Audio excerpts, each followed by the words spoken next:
it is more likely that there will be a success than there will not. So this approach helps in better decision making and information sharing. It's a collaborative thing.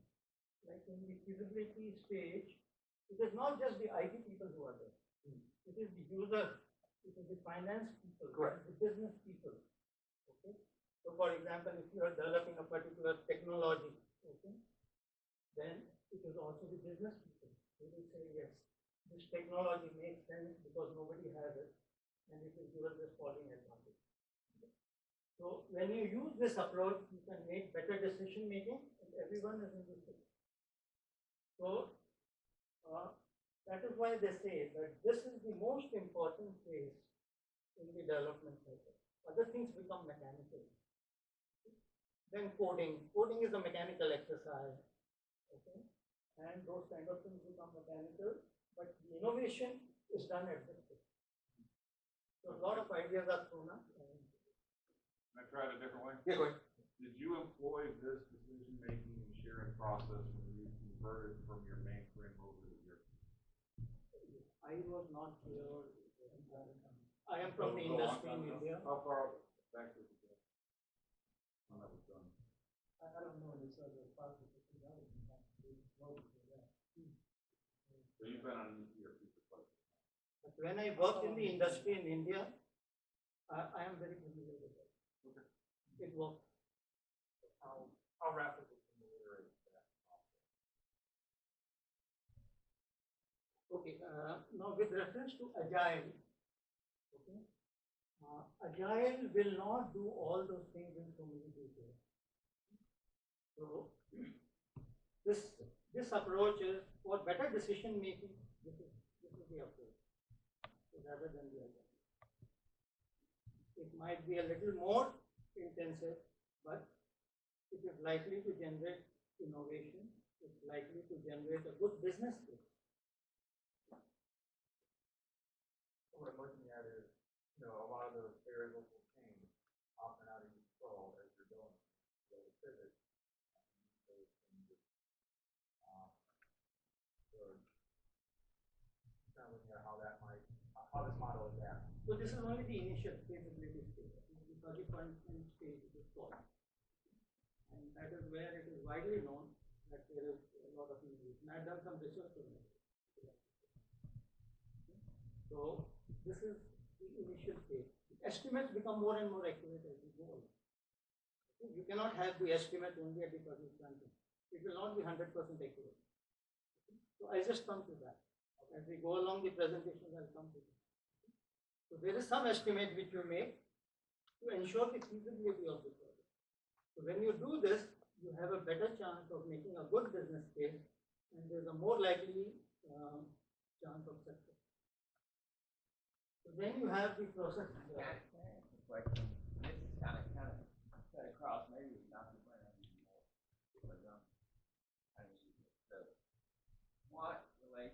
What is Alabama State proposing to the Air Force to establish? Is it a relationship to develop students as interns? Is it a opportunity to bring a team on and work a specific problem, like a migration from a mainframe to the cloud? I'm trying to wrap my head around.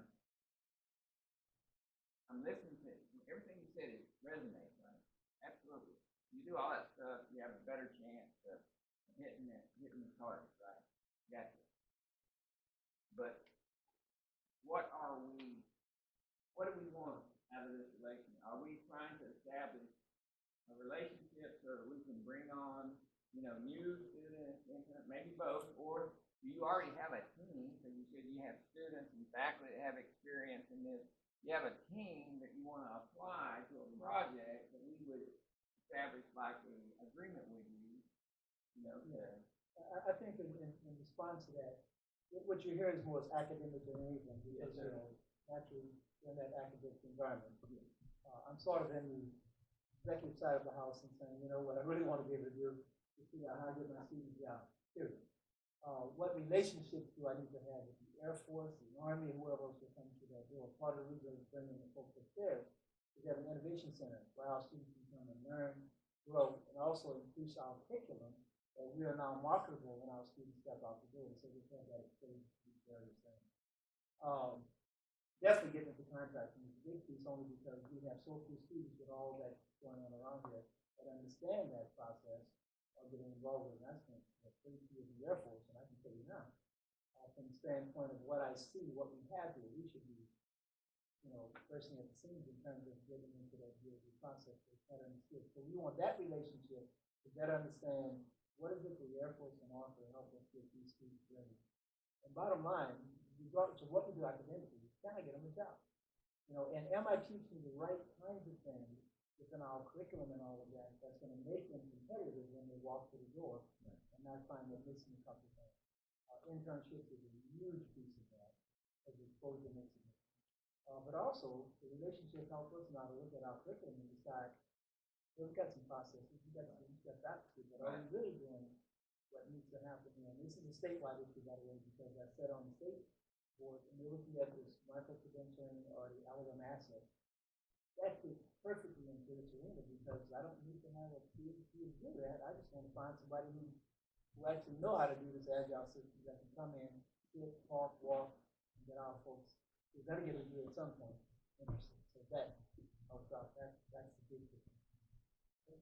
I need to add something, like we have a mentor prodigy in the BES. Because of that help and all, we were able to implement the new certificate program very quickly. They did all the, relationship with the made it very seamless. And they shared all the materials with us. So, Air Force spends a lot of money on IT. Some of the small projects can be given to us. We can use a patent and the process will be patented. We're looking at both the angles. We're looking for some small projects in the Air Force that will help us develop our faculty, and at the same time we are looking at placement and internship activities. We have both these focuses. I'm from the mission side, basic service side. So if you're talking about small projects, that would be something that we would have to describe that. We have to say, it has to be this size, maybe these are the native languages, and this is what we want to do. I mean, we would have to develop that, and we would be interested in trying to develop that, which might be, a step in a bigger picture of developing a more formal relationship of bringing on interns or training people, getting maybe even some of their graduate part invested in. I'm just trying to. I'm more tactical. Every day we got a mission. Like if I were you and all, if I want some expertise, I'll go to Oracle or I'll go to Microsoft or I'll go to Apple. I come to here. We cannot manage. But at the same time, we have a commitment to the nation and to the students. And students can only be taught by competent faculty. So we have to make sure that the faculty are at the cutting edge. And then we see people from the Air Force reach the cutting edge. Generalization, how do you develop that power? And some of that is really what we're saying. Internships help out some of the part that Dr. Villanueva is hitting on is that you can't develop those students without having faculty. And in some cases, you can't get the faculty because, some limitations in terms of, the structure itself, finances, and bringing folks on board, and finding folks who will come here to do that. So therefore, tying into what you all do can help do some of that. And yet, small projects would definitely be beneficial, at least from a faculty standpoint. So it's that big pie. I got that also.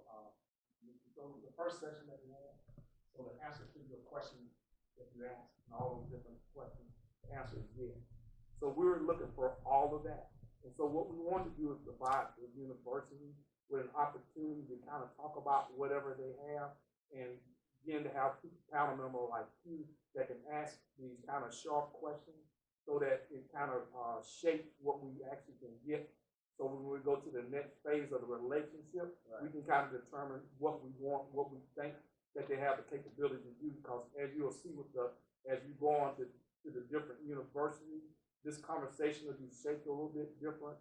Some may be able to show us and tell us what they actually have done and have to be more concise. And some universities are going to be where we're going to have to, extend more of an olive branch to kind of get them maybe to come along a little bit to help them to be able to help us in the future. So we just have this forum so we can kind of talk about these things so that we can just have this exchange. So the great benefit of this is just great market research to be able to talk about this so that as you go forward as the mission person, you can kind of at least in the back of your head say, okay, yeah, I kind of believe that they can do this or can't do that, or this is how they can help us. So we wanted all of that to be on the table. So any questions that you have, if you need to reshape the focus based on what you're trying to get out of here to give you a more of a flashpoint, just feel free to ask those so that we can ensure that whatever you have in regards to a question or because you, again, more so what the mission is than others. So you don't have to tell what it is, but you can ask questions so that you can determine whether or not they can actually fit some of the little spaces that you have open. Okay. So, sorry. Yeah, Along that thread. Yeah. Something dawned on me while we're having this conversation. It appears to be a very one-sided conversation, right? In other words, I think I just learned from you, Dr. Brown, that you face a number of challenges getting the right skill sets, the right folks in place here to feed the pipeline. But we're asking you to feed the pipeline. Right. So part of it might be a partnership on what can we do with some leadership opportunities or some growth opportunities for our current employees to help you guys start to build that relationship with us to give us the pipeline later. Right. You know what I'm saying? So we're always in this mode of what can you do for us, but part of our discussion in the future might be, there might be ways we could offer some limited support to help you guys. Yeah, right? the olive branch. And that way we can really work it so that in 2030, we're not still saying the same thing we say in 2020. Right. So getting very specific, right? I have performance plan requirements that talk about developing folks within my organization and assisting those to get going forward, right? I'd love to give some time to say, you know what? Can we look at curriculum? Can we look at what you need? Maybe we can help them. Correct. Do lunch and learn sessions. Do things with some curiosity that All says, those hey. So I think we need to also start including that in our RFI like stuff to say, let's ask the question both ways. Not only what can you do, but is there something that we may be able to partner to help you for potential long-term gains for both of us? Right. Makes more sense. Yes. So There goes my big mouth again. That's exactly where it's at. And even listening from a mission standpoint, I realized as I sat in the provost and the graduate dean area, the product that we're putting out. And some of those products is only as good as I guess not just the instructors, but the exposure we give them. And so, to this is the gold mine for me for that exposure. And again, I'm overly familiar with the airport. I've spent much of my life in there. And having dealt with the folks out at Maxwell, and we have such rich resources here. I took over this job about a year ago because I taught for 7 years in the College of Business under Dr. Ugarani much at that time. And I realized that we've got a lot of students that if we could expose them and just get them in that arena, that they could in fact meet some of the needs that the Air Force is asking for here and industry. So one of the things that you mentioned, and I'll just state, some of the schools, what they're doing is they'll give a group of students, they develop that relation, have those brown bag lunch type things. But they'll give a group of students various projects, just via the Air Force, right? So they might say, hey, we want you to develop, we're trying to figure out how to do a new workforce development system. And we want to track everybody's progress as far as the training they're receiving, the levels of certs that they're getting, and all the training that they're going through, and we need your help with this. So we give them some parameters, right? And that group of students goes off, they take those parameters, and they say, hey, here's what we came up with, and they make a presentation, so they're getting briefing experience, they're getting exposure to to what we are kind of some of the projects that we're working on within the Air Force. And then we're also getting the opportunity to see who the good performers are. So then you establish that relationship, and then that pipeline is self-fulfilling. Yeah, and also too, Dr. Brown, what we talked about in the last session, even thesis, dissertation. You know, you look at our thesis, you have them do the research to kind of come up with some different various solutions so that you really start to get more in tune with what we're really missing, and actually to get, you know, the actual data based on the relationship that we have to kind of be able to use in those particular research areas, and that way it'll draw you more closer to what we do, because what we do here at Ghana is like it's Air Force wide is what we do, so that gives them complete exposure to all of the Air Force. And so I think as we go forward, like I said, stated earlier, we're just going to have to figure out like what's the next session that we do with Alabama State to kind of help, you know, bring you to a place to where you say, okay, yeah, we can really help the Air Force out. So we're just going to have to keep pushing it and massaging it in a way that we can do that. And so, go ahead, you guys say something. It could be as simple as if you've got contracting class that's nearing graduation, you've got an IT class that's nearing graduation.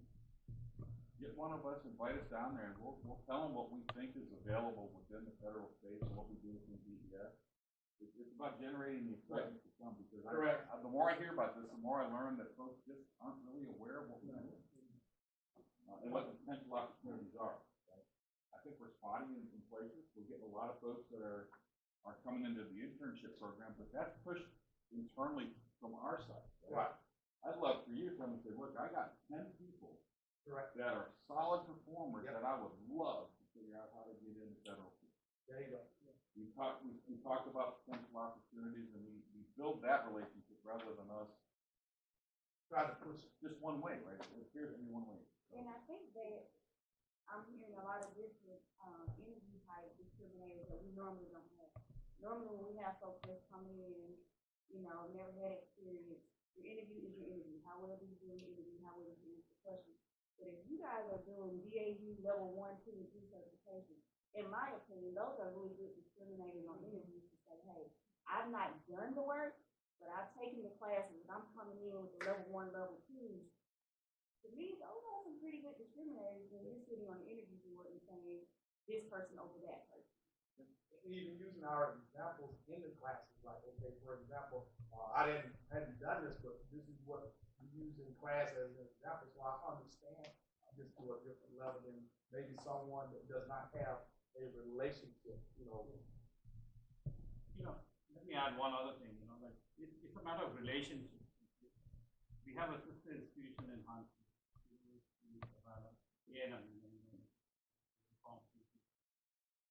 and they have a much better relationship with IT, you know, your IT contractors, big ones, you know, who are located in Huntsville. So I keep on visiting all these activities, and you know, what they're doing is awesome. There is one faculty there who got an award of $800,000 for doing what I don't know. The big contractor who funded one faculty. In the end, why didn't they people? Well, we can even look at that. 800,000. Montgomery and all, we don't have those big contractors around. Basically, Oracle, PeopleSoft, all of them are working for Thunder. They are located way beyond Montgomery. We are looking for something like that. A&M can get something like that. And again, I know you have just a few minutes left, but that's just something that we just have to sit down and kind of, you know, maybe have a different conversation about, so that as we, you know, go forward in the future, we can maybe see how we can connect the dots. Because again, if we're gonna be here next to Gunter and Maxwell, we want to at least be able to say if we want to reach back, or sometimes maybe reaching forward, we can have that relationship. We just got to figure out that, because what all of you said is on point. It's just that we've got to figure out how to go forward with it. I also think it's the aspect about you guys now being authorized to do the BAU classes. Maybe having a conversation of what are the most difficult classes right now to get our folks into that they're being waiting. We know and maybe figuring out which classes do you go about. The next step is figuring out which classes you want to actually offer. that may be a good conversation. Hey, these two classes here are the, you know, most difficult classes for us to get our folks in, and maybe those are the classes that you guys start out with offering, and that's right here in the room. And you disagree, the two aspects of it, in the college program, they can offer any of those. You know, on the other side, we're offering them specifically for the sake of getting a certification over here. That means that as far as each of you who don't mind getting in the classroom and teaching or doing online stuff, we can do that with no problem at this facility here. A little bit different when we talk about that.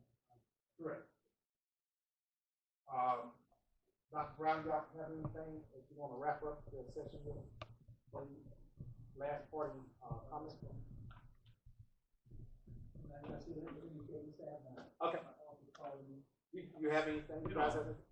My final thing is that, you know, why is A&M getting more support than ASU? That is my only concern. We are at the same level, the same level of students, the same level of faculty. Why is military contracts contract?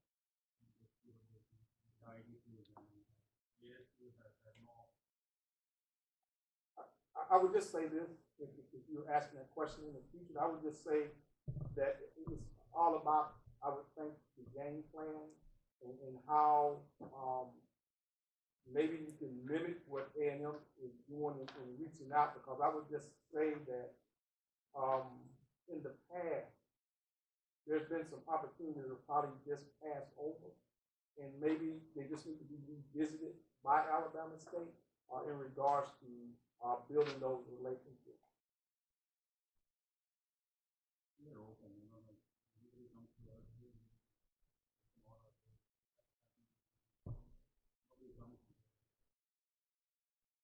All right, then we thank you for your time.